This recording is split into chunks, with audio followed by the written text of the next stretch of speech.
watching Property TV.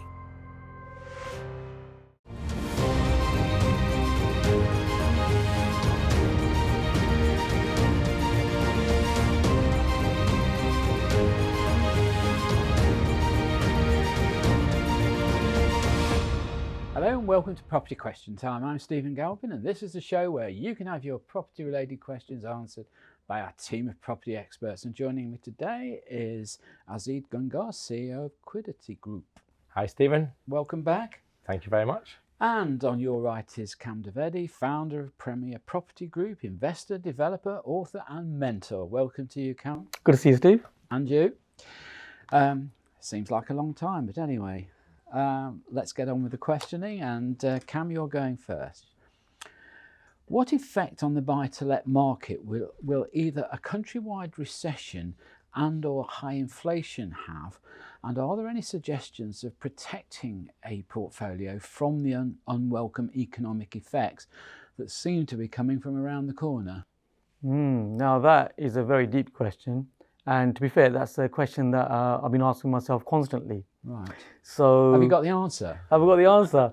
Well, I can only share what we're doing right now. I'm doing my best to fix rates in our portfolio. So we buy them well, we add value to them, and we tend to release the seed capital. So there's a process. That's the first part of the process.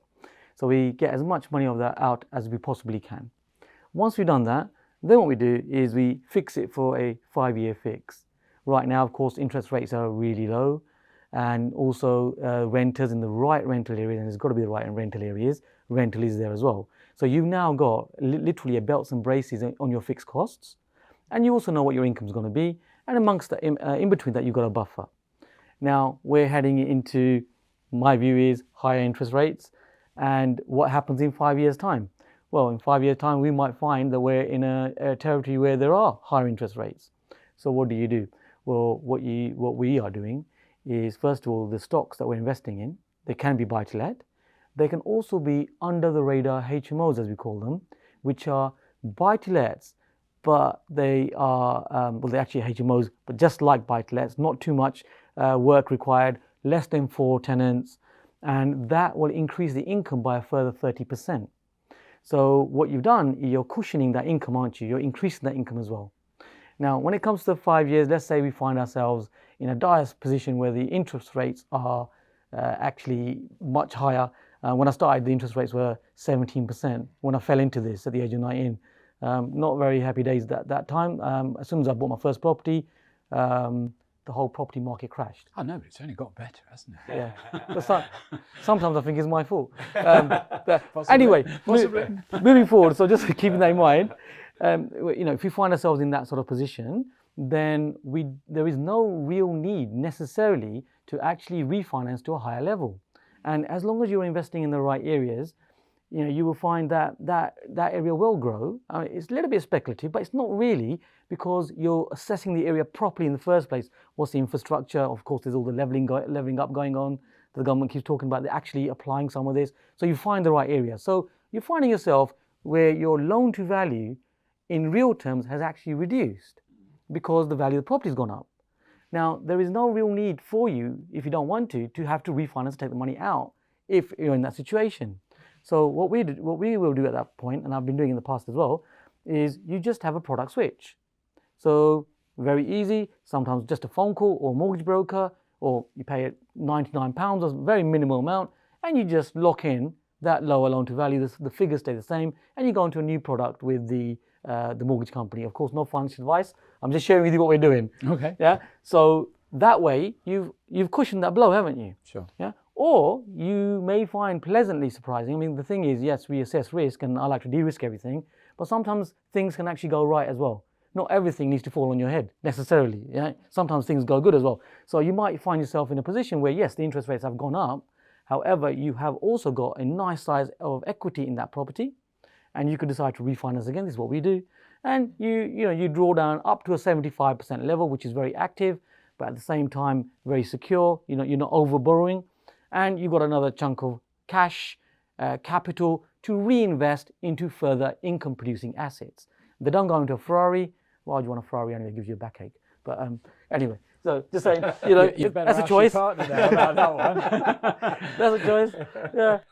Is that dig, was it? Anyway. Well, you left your keys on the table. Okay. Yeah. Cam, We're interestingly, digressing that a little bit, but yeah. listen, Yeah. Maseratis, everybody wants to race you. They just want to race you, and you get funny looks when you're filling up the petrol. interestingly enough, we had a similar question, but the question previously was geared to buy-to-let expenses, in particular heating and energy costs and stuff. And our panelist at that time gave some interesting advice, which I don't know whether you would consider adding it to your advice, which is that they wouldn't enter into a buy-to-let lease over the 6-month period. They'd limit all their leases to 6 months. That way, they could stay in tune with the energy cost conditions at that time and weren't locked in for 12 months on perhaps a negative value energy costs that have been calculated into the rent. See, interesting view. I mean, the buy-to-lets that we do, the energy costs are typically paid by the tenants that are living there. Regular people, obviously, costs are going up, so it's tough for people, you know, and it is for everybody, really, to be fair, in terms of costings. So what we're doing there is we're making sure that the tenants are vetted to make sure, in a even more depth, to make sure that they can actually pay for that property. Yeah, the stress testing is there, and we're just making sure that they can afford the property that they're going into. Yeah, but they are paying the bills. We're not paying those bills, you see. Okay, I take that point, but where you're dealing with perhaps an HMO that's got a communal heating system, Yes. then there's no cap on that. The cost can go through the roof. Agreed. And they can catch you out. Yeah, so with HMOs, you're quite right. So with that one, the one thing is what we're doing is we're letting the tenants know that there's an increase in the costs because everyone, no one's a fool. We can see the costs are going up, so we're adding that in. Second thing we're testing also, is in test phase, is we're testing intermediate companies which are giving us a hedge and giving fixed utility fees. So you know what your bills are going to be. That's another test phase. We're testing part of our portfolio, which I share with my students and so on. So we test it out for them. That's another way. So there's a couple of ways you can look at it. Yeah, I mean, I think you're right. I think the overall point is if you understand what's coming down the line and you cost for it, then there's not always an issue, is there? It's just a matter of affordability over the period of the tenancy, I suppose. Okay, Azid, your question. Could the panel advise on what the key factors are when analysing a buy-to-let proposition, and how does one compensate for the various economic differences in the different geographical locations nationwide? That's quite complex, isn't it? It's quite complex, but I guess the kind of the bulk basics of buying is, you know, for us certainly we're looking at the demographics. We start with that, you know, so who's living in that area, who wants to live in that area, the employability of that area. So if you're going to buy somewhere, are the people you're going to rent to going to have jobs to work in? Third, if they're not going to work in that local area, we also buy in commuter belts. So are the commuting kind of transportation links, infrastructure builds, are they there? And the fourth one is hospitals, schools, but places where there'll be lots and lots of work, industrial estates where they're quite close by. So these will be my kind of almost the entry level due diligence that I would do for an area to buy. 10 years ago, I did it across I mean, I only invested in London and the South East, but I did it all across London and the South East, and we went and bought all around the M25. And then sometimes in some of the home counties. The reason? Commutability, jobs, good tenant profile. So I think right now, that's the bulk basic due diligence I would say to people they need to do. Okay. I know economy is one of your favourite subjects. You say that you'd look at the demographics and you'd look at the employment prospects of that particular area. Yeah. However, doing that, if you have a negative result in terms of economics, in terms of employment and sustainability of jobs, it's almost a degenerative situation, isn't it? Because you're not going to go in as a landlord, properties are going to become scarcer, rents are going to become even less affordable because of the shortages. So it's a little bit degenerative, isn't it? Yeah, I guess ultimately, if there is less or there's more jobs, more people earn money, the more the rent go up. And right now we are in a phase where rents have been creeping up tremendously. And I think that is also to do with supply. My fear with what could come is, for example, HMO regulations changes.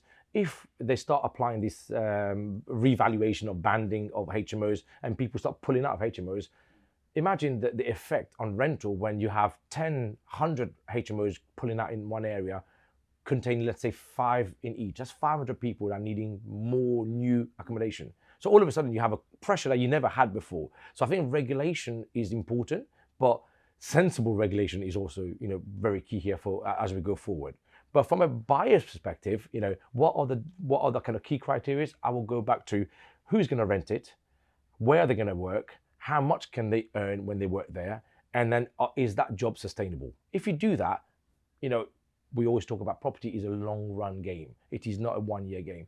So if you do that over the next 5, 10, 20 years, it's, prices will go up, rent will always follow, and you will not have void periods as you would normally have if you're buying in areas where it's not desirable. Okay.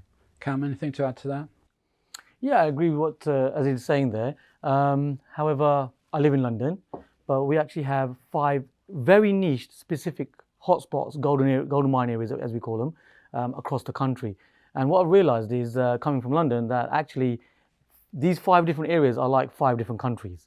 The demographics are, you need to be careful where you're going. I'm just being honest with you. They are, So specifically, for example, we do our buy-to-lets in areas where we create the maximum yield, and buy-to-lets really work really well. So key criteria: property prices under a purchase price under 160k. Now, if that doesn't work in your area, that means you need to go into a satellite town, into a peripheral town from a large city, or you might need to go, let's say, into a town north of Watford. Yeah. So very good areas in terms of what you're doing, and you've got to remember this is a business. So in these areas, what we find is 3 niches for you very quickly. One of the niches is local housing allowance tenants. Local housing allowance tenants are just people a little bit down on their luck. They're good people. Yeah, they're good tenants. They just sometimes have scenarios where they aren't very good at managing their money. That's all it is. And it's not their fault. So what we do is we make sure that the tenants are paid, but they're not paid directly. We get paid directly. The tenant lives in their property. That's a great strategy. Those tenants in certain areas will live very locally. They have very good local communities. They want to be near their mum, their dad, their brother and sister, and the generations they will stay in that same area, which means as a business, you've got really good longevity. You're providing someone with a functional home, and they haven't got the burden of actually paying you the rent, because the rent comes from the council as a long-term bond. That's one that people miss. Okay. So 160k or less works really well. Another quick niche is elderly people in their senior ages. They love bungalows. Now, not a lot of people think of bungalows as a buy-to-let, but that works extremely well because they will typically look after that property. They're very well experienced people in their life, and literally that tends to be the home that they live in for the rest of their life. So that's there as well. And a quick third one then. And the quick third one is, aspirational people who are working tenants. They work extremely well for buy-to-let in peripheral areas. Now, that might be flats rather than houses because of the price points.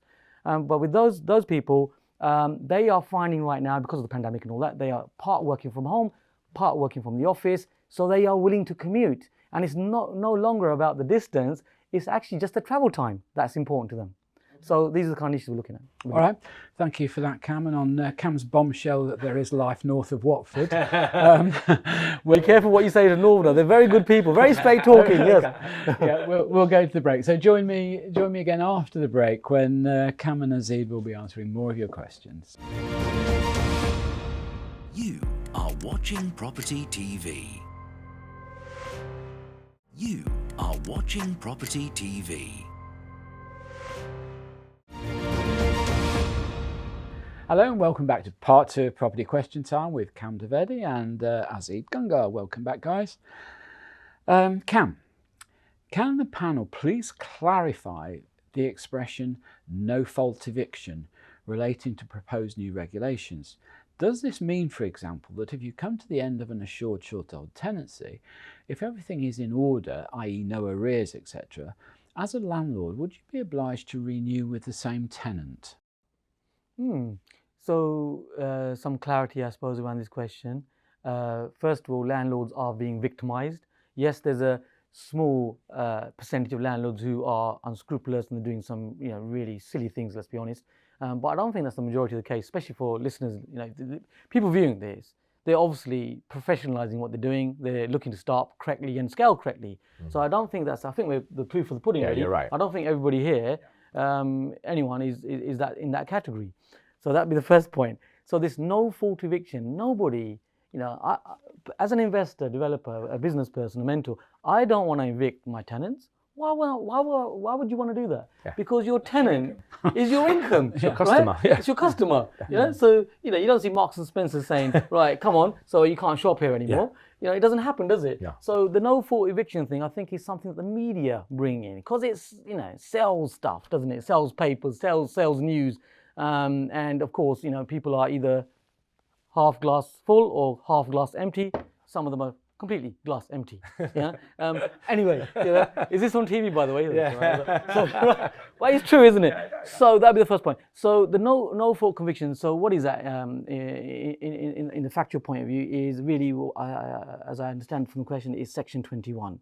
So Section 21, where a landlord can ask for his property back, and I think, as I say, the people that are sort of doing this in a scrupulous way, small percentage, they're just taking advantage of tenants, putting up the rents, right, sorry, evict this one, let's get the next one in, or for whatever reason, they're picking and choosing it and doing it the wrong way. However... Is this going to do away with Section 21? So the no fault is Section 21, really. However, so Section 21 is on its way out. Ben Bidu, a good friend of mine, the CEO of NRLA, we had this conversation a couple of weeks ago. So Section 21 is on the way out. However, the question we really want to ask ourselves is what we were just discussing earlier. Why would you want to evict your tenant if it's a business? Yeah. Now, if you wanted to actually have your property back to live in, which probably isn't the case because it's an investment property, but if it is, then you have the rights to do that. Yeah. Regardless of Section 21 and no fault evictions. If you wanted to sell that property and you have the right reasons, then you are within your rights to do that. So this no fault eviction is a bit of a scaremongering tool used by the media. So to answer the gentleman's question directly, no fault convictions is Section 21. However, there's no obligation for the tenancy to be renewed and so on. If the tenancy has expired, the tenant can be evicted. If the tenant is not paying the rent, or they're creating local social issues, then the tenant can also be evicted. It's not just the arrears process. So basically, if the tenant is not behaving the right way and being a model human being, then they can be evicted. So this no fault thing is a bit of a... Can I just come back on you there? Yeah. If the tenancy is properly ended, so then you can evict. If the property is ended, the agreement has come to an end, then you can evict them. But that's not Section 21. Yeah. Okay. So as I understand it, so Section 21, as Kam is saying, is part of the assured tenancy. Within that, there's a Section 21 that says after the term of the tenancy, the landlord can ask for the property back. So it's not an eviction as such, because if you're evicting, you're really just kicking people out. It's a horrible word that people use. Mentally, you view that as being evicted before the end of a tenancy. Exactly. Or during a tenancy. And I think that carries a big stigma around it. We want customers, good paying customers who are renters, who ask for a good property, good quality property, which we have to provide by our duty, and in return we get the rent paid. If that's happening, when are you going to ask a customer not to pay or to go away? There are 3 reasons I think that I can see. Antisocial behavior, that's still going to be, you're going to still be able to get your house back. Non-payment of rent, Section 8, you can then apply for the court for the eviction. And the last thing is actually if you want to sell or if you want to live in. Both, if you're an investor, you probably won't need. So I think it's a misnomer. I think it scares landlords as well, because you think, oh my God, do I get into it? Because if I get into it, will I ever get my house back? The banks are not going to lend you money if they don't think you're going to get that house back and they can't get their capital back. So I think it's scaremongering by the media for sure, but I think there is provisions there for us to get property It's quite interesting, isn't it? Both from a taxation point of view, from a management point of view, the government seem to have a bit of a down on private landlords at the moment, and yet quite perversely it's turning out to be the housing associations that are turning out to be the bad landlords, the bad maintainers of building, and perhaps just not socially as aware as they should be. So but this doesn't make the news though. The No, social it housing ones, doesn't, you know, for every one social housing, they go and find 5 private landlords to say, oh look, you know, these private landlords, you know, as good private landlords, we're not here because we are trying to, you know, undermine the property market. We are here because we're good providers of good homes, and in return, we're running a good business. So I think there's a lot more in the market like us than there are, you know, that are the unscrupulous ones. I think you're right.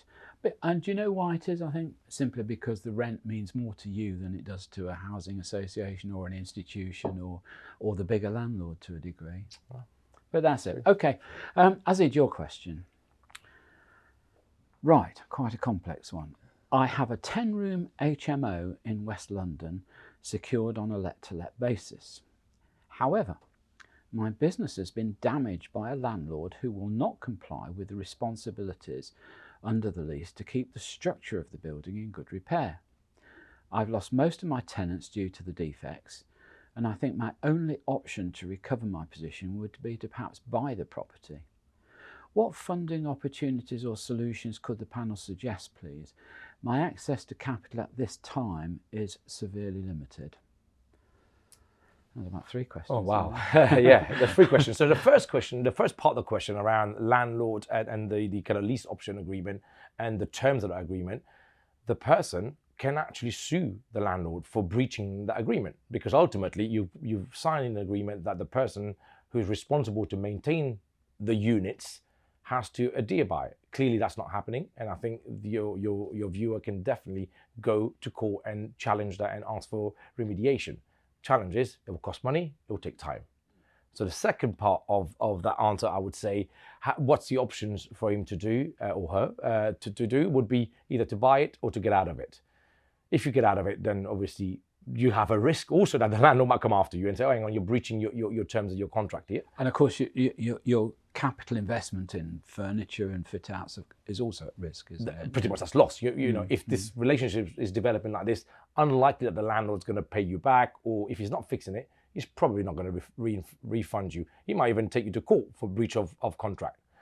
So the third option is to try and buy it. Now the challenge is your viewer is saying money's tight. So how do they do it? So potentially you could probably go to investors. So you go out and ask for investors to invest with you. As long as the property, and you can show that the property is making money, and a 10-room HMO in a decent area should be making some decent returns. If you can convince people to come in with you or with that person to fund at least the deposit part of it. So this is how I would say, maybe look for the 25% deposit to try and buy out the property itself, and then co-share or co-own that with an investor. Failing that, try and raise the money in some other way, family, friends, 25%, and then buy the property, and the same thing. At least then the whole thing belongs to them. And then over time, the 25% deposit is paid back to family and friends. Okay. Would lenders look at an HMO investment in the same way as they tend to look at buy-to-let investments? In other words, they look at the income potential rather more than the person themselves. So on this one, definitely, yeah, because it's a 10-room, so it's more commercial valuation driven rather than a bricks and mortar, what they call just a house itself. So the idea is the lender will come, or the surveyor will come and will assess this block and say, well, it's not, you can't buy the next door house and make it like that. So it's not a bricks and mortar valuation. We'll value it as a running business. 10 rooms, let's say the average room rents for £500, that's £5,000 a month of income. That's 60 grand of income that they will value that this property is generating. So the valuation definitely will be very different to a residential valuation. Okay, good. Anything to add, Kam? Well, we could do a whole day on this, you know, but You've got a minute and a half. all right then, in a minute and a half then, if we look at just the financing side of it, amongst the wider strategies of financing, one of these strategies is working with other people, working with other investors. Now, you might have heard a lot about that, but how do you specifically do that? Well, first of all, number one is to be on the right side of FCA regulations, specifically PS 13/3. You want to be on the right side of that. So what that means is you can work with friends, you can work with people that you know, people of long standing. You can also take a view on simple loans, which is not FCA regulated. Yeah? So you can, these are things that you can assess. So now working with other people, what does that mean? Well, you need to get to know people that already trust you, that's great. Also work within communities where you like attracts like, and you get to know each other. Funding is always available. One of the fundings I'm finding that is readily available right now is people with pensions who have this capital pot, but they don't know what they want to do with it. And if you can be the professional person who learns how to do this properly, you know, with their permission, of course, you could really utilize that. So think about that. People with savings, you know, earning 0.2% in the bank right now. People with pensions, people who are about to, let's be honest, go into an auction and lose all their money because they don't really know how that auction works. You know, you can actually assist those people, and they can assist you. So those funding lines with other people actually really become doable. So for example, right now, one of our projects we've got a first charge on it. It's a development. It's a 3.1 million pound development. Purchase price 950,000. On that, we have a first charge, just like a bank, secured by a lender, and they've lent 100% of the money. Now, because you're dealing with a human, you know, you've got a little bit of flexibility there. There isn't any admin charge, etc., etc. So you can do things like this. Loan notes work very well. Simple loan notes. Of course, you've got to keep this on the right side of FCA regulations. Make sure you know them, your friends, colleagues, etc. So what I'm saying is, other people's money done correctly, professionally, works really well. Okay, well, thank you both very much. So big thank you to Azid Gungah. Thank you, Azid, for coming in. And to Kam Dovedi. Thank you, Kam. Good answers as always. That's all we've got time for today. So for me, Stephen Galpin, thanks for watching, and look forward to seeing you next time on Property Question Time.